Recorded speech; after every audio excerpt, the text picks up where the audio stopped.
마가복음 3장. 예수님께서 다시 회당에 들어가셨는데 한쪽 손이 오그라든 사람이 그곳에 있었다. 그곳에 있던 사람들이 예수님을 유심히 지켜보고 있었다. 혹시 예수님께서 이자를 안식일에 고치시면 이를 빌미로 예수님을 고발할 생각이었다. 예수님께서 한 손이 오그라든 그 사람에게 말씀하셨다. 앞으로 나와라. 그러신 후 예수님께서 사람들에게 말씀하셨다.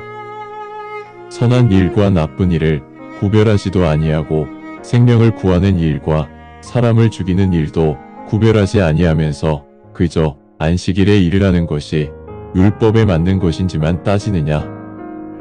그들은 아무 대답도 하지 않았다. 그러자 예수님께서 그들의 강팍한 마음을 애통해 하시면서 분노의 눈길로 그들을 돌아보시고 그 불구자에게 말씀하신다. 내 손을 쭉 펴라. 그러자 그 사람이 손을 폈고 그 손이 다른 손처럼 온전하게 회복되었다. 바리새인들은 즉시 밖으로 나가 어떻게 예수님을 모함하여 죽일지 헤롯 당원들과 함께 음모를 꾸몄다. 그럼에도 예수님은 제자들과 함께 바닷가로 나가셨으며 갈릴리와 유대에서 온 많은 사람들도 예수님을 뒤따라갔다. 그 사람들 중에는 예루살렘과 이두메아와 요르단 건너편에서 온 사람들도 많았으며 두로와 시돈에서 온 사람들도 많았다. 이 많은 사람들이 예수님께서 행하신 여러 일들에 대해 듣고 예수님을 보기 위해 몰려왔다. 사람들이 너무 많이 모여들었으므로 사람들에게 떠밀리고 부딪히지 않기 위해 예수님께서 작은 배를 한 척 준비하라고 제자들에게 말씀하셨다.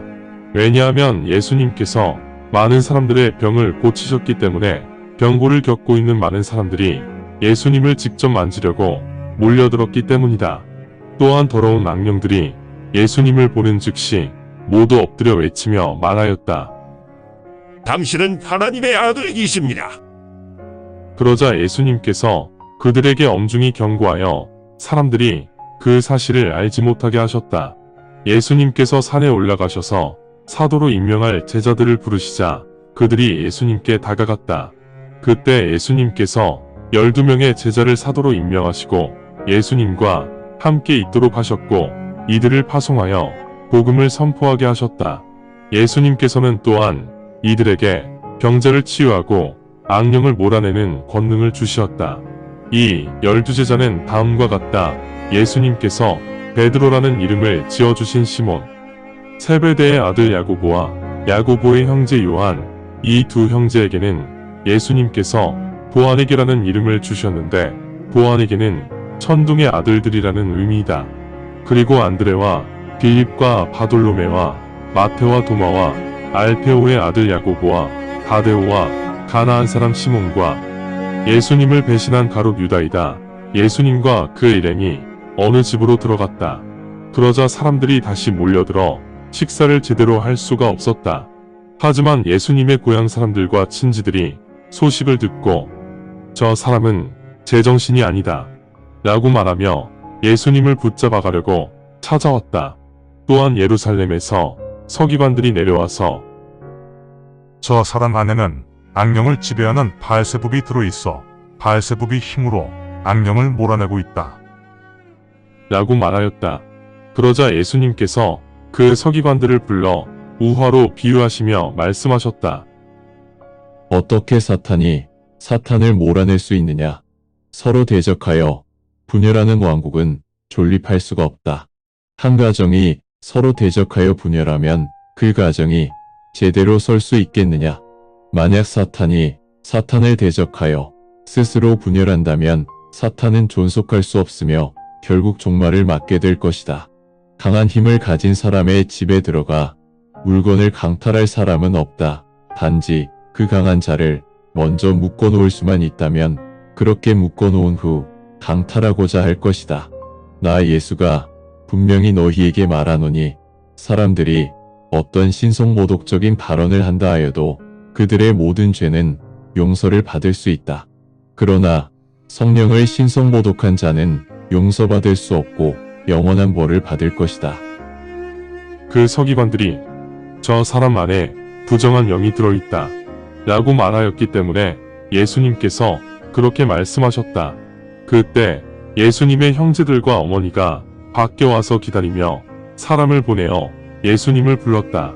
많은 사람들이 예수님 주위에 앉아 있었는데 그 사람이 예수님께 와서 전하였다. 보십시오. 선생님의 어머니와 형제들이 밖에서 선생님을 기다리고 있습니다. 그러자 예수님께서 그들에게 답하여 말씀하시기를 누가 내 어머니이고 누가 내 형제들이냐? 그 말씀을 하신 후 예수님께서 주위에 앉아 있는 사람들을 한번 둘러보시고 다시 말씀하시기를 여기에 있는 여러분들이 내 어머니이고 내 형제들이다. 왜냐하면 하나님의 뜻을 온전히 따르는 자들 모두가 내 형제요 자매이며 어머니이기 때문이다. 마가복음 4장. 예수님께서 다시 바닷가에서 설교를 시작하시자 너무 많은 사람들이 몰려들어 예수님은 바다에 있는 배에 타서 앉아 계시고 사람들은 육지에서 바다를 향해 보고 있었다. 그러신 후 예수님께서 비유를 통해 많은 것들을 가르치셨는데 예수님께서 이들에게 가르치시며 말씀하시기를 들어보아라. 농부가 씨를 뿌리기 위해 밖으로 나갔다. 씨를 뿌리자 씨앗이 일부 길가에 떨어졌는데 공중의 새들이 날아와 이 씨앗들을 다 먹어버렸다. 어떤 씨앗은 돌밭에 떨어졌다. 돌밭은 흙이 많지 않은 곳이라 금방 싹이 났으나 흙 속으로 깊이 뿌리를 내리지 못하여 해가 나자 말라서 시들어 죽어버렸다. 또 일부 씨앗은 가시덤불에 떨어졌는데 가시덤불이 자라면서 씨앗을 질식시켜 열매를 맺지 못하게 하였다.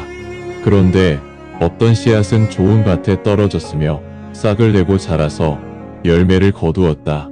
어떤 씨는 30배, 어떤 씨는 60배, 100배를 거두었다. 예수님께서 또 그들에게 말씀하셨다. 귀가 들리는 자들은 들어라. 이제 군중들은 모두 떠나고 12제자만 예수님 주위에 남았을 때 그들은 이 우화에 관하여 예수님께 여쭈었다. 그러자 예수님께서 그들에게 말씀하셨다. 너희들은 하나님 왕국의 섭리를 알아야 되기 때문에 내가 명쾌하게 알려주었으나 나머지 다른 사람들에게는 모든 것들을 우화로 비유하여 말해야 한다. 왜냐하면 그들이 스스로 깨닫고 진심으로 회개하여 자신들의 죄를 용서받지 않는다면 그들은 본다고 아는 것이 아니며 듣는다고 깨닫는 것이 아니기 때문이다. 예수님께서 12제자들에게 말씀하셨다. 너희가 이 우화를 이해하지 못하느냐? 그렇다면 앞으로 내가 말할 많은 우화들을 너희가 어떻게 이해할 수 있겠느냐? 농부가 뿌린 씨앗은 말씀을 의미한다.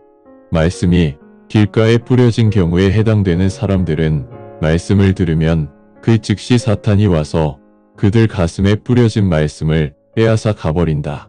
마찬가지로 말씀이 돌밭에 뿌려진 경우에 해당되는 자들은 처음에 말씀을 들으면 그 순간에는 말씀을 기쁨으로 받아들이지만 그러나 그 말씀이 그들 안에서 뿌리를 내리지 못하고 잠시 머물다가 사라진다. 장차 말씀으로 인해 대환란이 오거나 핍박을 당하게 되면 이들은 바로 실족할 사람들이다. 이제 말씀이 가시덤불에 뿌려진 경우이다. 이들은 말씀을 듣는 자들이지만 이 땅에 대한 관심이나 재물 때문에 생기는 미혹과 다른 세상적인 탐욕들이 말씀을 질식시켜 이들도 열매를 맺지 못한다. 좋은 밭에 뿌려진 씨앗의 경우이다. 이들은 말씀을 듣고 인정하고 받아들여 열매를 맺는 자들이다. 어떤 사람은 30배, 어떤 사람은 60배 혹은 100배의 열매를 맺는다. 예수님께서 그들에게 말씀을 계속하셨다. 등불을 가져와 바구니 아래 혹은 침대 밑에 둘 사람이 있겠느냐? 당연히 등잔대 위에 두지 않겠느냐? 아무리 숨기고 은밀히 감추어도 모든 것은 결국 밝혀진다. 귀가 들리는 자들은 들어라. 그러신 후 예수님께서 그들에게 말씀하셨다. 너희가 들은 것들을 항상 유념하라. 너희가 판단하는 방식대로 내가 너희를 판단할 것이다. 듣고 실천하는 자들은 더 많은 것을 받을 것이다. 왜냐하면 믿음이 있는 자는 더 받을 것이나 믿음이 없는 자에게서는 현재 가진 것마저도 없어질 것이기 때문이다. 예수님께서 말씀하셨다. 하나님의 왕국은 마치 농부가 밭에 씨앗을 뿌리는 것과 같다. 밤에 잠을 자고 아침에 일어나면 씨앗은 싹이 나고 자라지만 농부는 그 씨앗이 어떻게 하여 그렇게 자랐는지 알지 못한다. 왜냐하면 밭이 스스로 열매를 맺기 때문이다. 처음에는 잎사귀가, 그 다음에는 이삭이, 그 후에는 알곡이 꽉 찬 곡식이 된다. 그러나 곡식이 익으면 농부는 즉시 낫을 댈 것이다. 왜냐하면 추수할 때가 되었기 때문이다. 예수님께서 계속 말씀하셨다. 우리가 하나님의 왕국을 무엇에 비유할 수 있겠느냐? 우리가 어떤 우화로 하나님의 왕국을 묘사할 수 있겠느냐? 하나님의 왕국은 겨자씨 같아서 밭에 뿌릴 때에 낸 이 땅에서 가장 작은 씨앗이지만 뿌려진 후 성장하면 다른 모든 약초들보다 더 커지고 큰 가지들이 뻗어나와 공중의 새들도 이 가지의 그늘 아래에서 둥지를 틀게 될 것이다. 이와 같이 많은 우화를 통해 예수님께서는 사람들이 알아들을 수 있도록 말씀하셨다. 일반 사람들에게는 우화를 통해서만 말씀을 하셨지만 제자들만 있는 자리에서는 제자들에게 모든 것을 설명하여 주셨다. 같은 날 저녁 무렵에 예수님께서 말씀하셨다. 건너편으로 넘어가자. 이제 제자들이 군중들을 해산시키고 예수님께서 타고 계시던 그 배를 그대로 몰고 나갔다. 그리고 다른 작은 배들도 예수님이 타고 계신 배를 뒤따라 출항하였다. 그때 큰 폭풍이 일어 파도가 배를 때려 이미 배에 물이 많이 차 있었다. 그러나 예수님은 섬 위에서 베개를 베시고 주무시고 계셨다. 제자들이 예수님을 깨워 말씀드렸다. 선생님, 지금 배가 가라앉는 중인데 괜찮을까요? 그러자 예수님께서 일어나시어 바람을 꾸짖으시고 바다에게 말씀하셨다. 평안하라, 잔잔하라. 그러자 바람이 멈추고 고요함이 찾아왔다. 예수님께서 제자들에게 말씀하셨다. 너희는 왜 두려워하느냐? 너희들이 이렇게 믿지 못하면 내가 어떻게 하느냐? 그럼에도 제자들은 심히 두려워하며 서로 중얼거렸다. 도대체 이분은 누구신가? 바람과 바다조차도 이분에게 순종하네. 감사합니다. 주님의 말씀입니다.